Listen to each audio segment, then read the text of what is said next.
How to use baking soda as carpet cleaner. Baking soda carpet cleaner can help to freshen and revitalize your carpets. More importantly, it is an inexpensive solution that will have no lasting impact on the environment, and it will even help to get rid of odors and stains with ease. You can use it in carpet cleaning machines or just sprinkled on the floor to revitalize the carpet.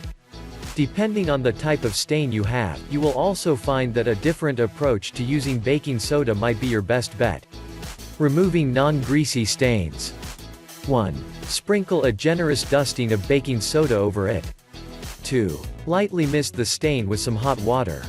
3. With it damp, you will want to allow the mixture to sit on the stain for at least 3 hours, but longer if possible.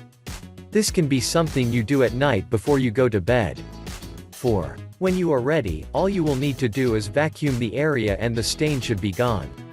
This will leave the carpet looking fresher. Removing stains that are greasy. Not all stains are going to be simple for you to clean up.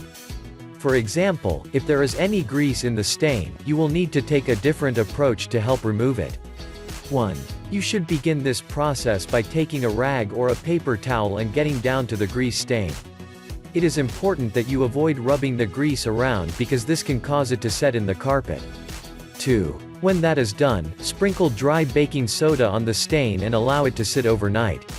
3. In the morning, you will want to vacuum the area and determine if you need to do anything else. If there is still a stain there, take a little dish soap and begin to blot it into the stain to help reduce the amount of grease. 4. Once this is done, dry the area until it is lightly damp. Now, you will sprinkle another layer of baking soda onto the stain. Allow it to sit for 3 hours and then vacuum the area again.